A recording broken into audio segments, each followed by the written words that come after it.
दोस्तों, आपने कुछ प्राचीन हिंदू मंदिरों को देखा होगा जिनमें मंदिरों के बाहर नक्काशी के द्वारा कुछ नग्न मूर्तियां बनाई गई हैं। वहां आपको मूर्तियों में हर प्रकार के कामुक दृश्य दिखेंगे।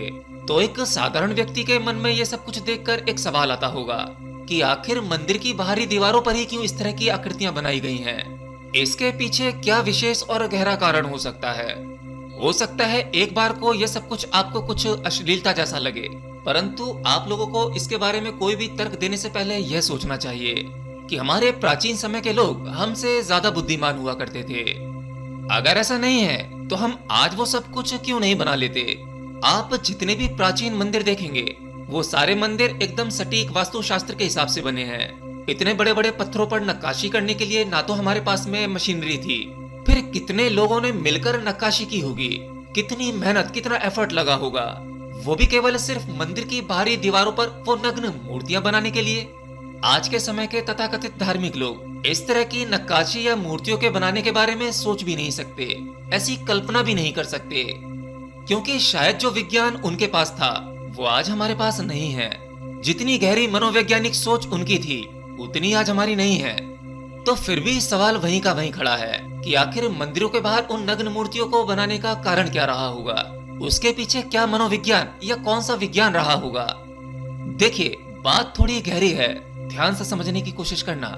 हमारा शरीर एक मंदिर के जैसा ही है, इसीलिए कहते हैं कि अपने मन मंदिर में जाकर देखो। अगर प्रवेश वहां हो गया तो इस बाहरी शरीर का कोई अर्थ नहीं रह जाता। वो मंदिर भी एक प्रकार का शरीर है जिसकी बाहर की बनावट हूबहू इंसान की तरह है, या कहूं मनुष्य जैसा होता है, वहां बिल्कुल वैसा ही दिखाया गया है। और जो मनुष्य की असल वासनाएं होती हैं वो वहां नक्काशी के द्वारा दर्शाई गई हैं। लेकिन याद रखना, वो सब कुछ मंदिर के बाहर ही होता है। मंदिर के भीतर आपको वह मूर्तियां नहीं दिखाई देंगी। मंदिर के गर्भगृह में आपको मूल मूर्ति दिखाई देगी। वहां आप मंदिर के बाहर हजारों पोज देखते हैं, कामुकता की कितनी अवस्थाएं हैं वो सभी देखते हैं। वो सब कुछ आपके शरीर के बाहर, या कहूं आपके मन में भी चलती रहती हैं। वो आपके गर्भगृह के बाहर की बातें हैं, परंतु आपके भीतर भी मूल में वह परमात्मा ही है। मंदिर के बाहरी दृश्य आपको भौतिकता के बारे में बताते हैं कि एक साधारण मनुष्य की पहचान यही है, वह इसी भौतिकता से जुड़ा हुआ है। यह सत्य केवल साधारण मनुष्य के लिए है, पर जब कोई असाधारण मनुष्य उस सत्य को पहचान कर, उसकी व्यर्थता को जानकर मंदिर के भीतर प्रवेश करता है, तब वह उस परम तत्व से जुड़ जाता है। असल में मंदिर के बाहर वो सभी मूर्तियों को देखकर आपके भीतर क्या चलता है, ये आपकी असली परीक्षा होती है। अगर आप उन्हें देखकर कामुक महसूस करते हैं तो समझो आप पूर्णतः भौतिकता से जुड़े हुए हैं, परंतु अगर आपको वो सब नग्न मूर्तियां देखकर एक परम शांति का आभास होता है और उन मूर्तियों के चित्रों के पार निकल सकते हो, तो समझो आप भौतिकता के पार निकल रहे हो। लेकिन आज हमारा दुर्भाग्य ये है कि आज समाज में लगभग 99% लोग पूर्णतः भौतिकता से जुड़े हुए हैं। आज हमारी सोच यहीं से शुरू होती है और यहीं पर खत्म हो जाती है। जो दृश्य आप मंदिर के बाहर उन मूर्तियों में देखते हैं, ये तो कुछ भी नहीं है। वहां तो फिर भी एक विज्ञान था, परंतु आज हमारे पास में इंटरनेट पर जितनी भी अश्लीलता है वो शायद पहले कभी नहीं थी, और आज हम इस अश्लीलता से बाहर निकल ही नहीं पा रहे। आज आप जो इंस्टा पर रील और शॉर्ट्स वीडियो देखते हैं, उनमें और नग्नता में कितना फर्क रह गया है। केवल थोड़ा सा नाम और पैसा कमाने के लिए कुछ लोग बहुत कुछ कर सकते हैं। खैर, वो तो नाम और पैसा कमा लेते हैं, लेकिन उनके चक्कर में कितने सारे युवा वो वहीं अटके रह जाते हैं, अपना कीमती समय बर्बाद करते हैं। और ये सब कुछ देखकर उनके दिमाग में जो विचार आते हैं, जो कल्पनाएं बनती हैं, वो उन्हें किस ओर ढकेल रही हैं। जब आप कोई इस प्रकार का वीडियो देखते हैं तो अचानक से आपके अंदर ढेरों विचार चल जाते हैं, ढेरों इच्छाएं जन्म ले लेती हैं और आप अपने लक्ष्य से भटक जाते हैं।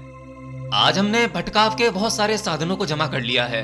पहले के लोगों के पास में इतने साधन नहीं थे, इसलिए वो एकाग्र होकर चिंतन कर पाते थे, इसीलिए वो इतनी गहरी गहरी खोजें कर पाए। लेकिन अगर आप अपने भौतिक सत्य को समझ लेते हैं और इसे जानने का प्रयास करते हैं, तो आपके लिए ये सब कुछ व्यर्थ हो जाता है। मंदिर के बाहर की वो मूर्तियां भी आपको सत्य से अवगत कराने का प्रयास कर रही हैं। वो मूर्तियां आपको आपका ही परिचय दे रही हैं। जिस शरीर को ढकने के लिए आपने जो कपड़े पहने हुए हैं, इन कपड़ों के निकलने के बाद आपका शरीर वैसा ही है जैसा वहां दिखाया गया है। इस सत्य को हमें स्वीकारना चाहिए। मंदिर के बाहर की मूर्तियां वे आपके बाहरी चीजों के बारे में दर्शाती हैं, दुनिया, संसार, समाज के बारे में बताती हैं। क्योंकि एक व्यक्ति जो जितना अधिक कामुक होता है वो उतना ही अधिक सांसारिक होता है, भौतिकवादी होता है, भौतिकता से जुड़ा हुआ होता है। पर जैसे ही आप उन मूर्तियों को पार करते हुए मंदिर के भीतर प्रवेश करते हो, तब आपको एक शून्य का अनुभव होता है। यहाँ आपको दो सत्य के बारे में बताया गया है। एक हमारा भौतिक सत्य जिसे हम सत्य मानते हैं, दूसरा भौतिकता के पार का सच जिसे हम आत्मिक सत्य कहते हैं। जब आप खुद स्वयं का विश्लेषण उस अवस्था में जाकर गहरे से कर सकते हो, तब आप इस भौतिकता के पार निकल सकते हो और अपने भीतर के शून्य में प्रवेश कर सकते हो। इतना ही नहीं, अगर आप उन मूर्तियों को गौर से देखोगे, उनकी आंखों में वो परम शांति देखोगे, आप एक प्रकार की मेडिटेटिव स्टेट को महसूस कर पाओगे, क्योंकि वो मूर्तियां ध्यान में गहरा उतारने के लिए भी सहायक सिद्ध होती थीं। तो हमारे प्राचीन समय के लोग जितनी आसानी को सत्य को सामने रख सकते थे, उतनी सरलता से आज के व्यक्ति उस सत्य को ना तो फेस कर सकता है और ना ही सामने रख सकता है। आज हमें हर एक बात में मिलावट करनी पड़ती है। ना तो हमें पूर्ण सत्य बोलने की हिम्मत होती है और ना ही पूर्ण सत्य स्वीकार करने की हिम्मत होती है। वो लोग गहरे मनोवैज्ञानिक थे, इसलिए वो ऐसा कर सके।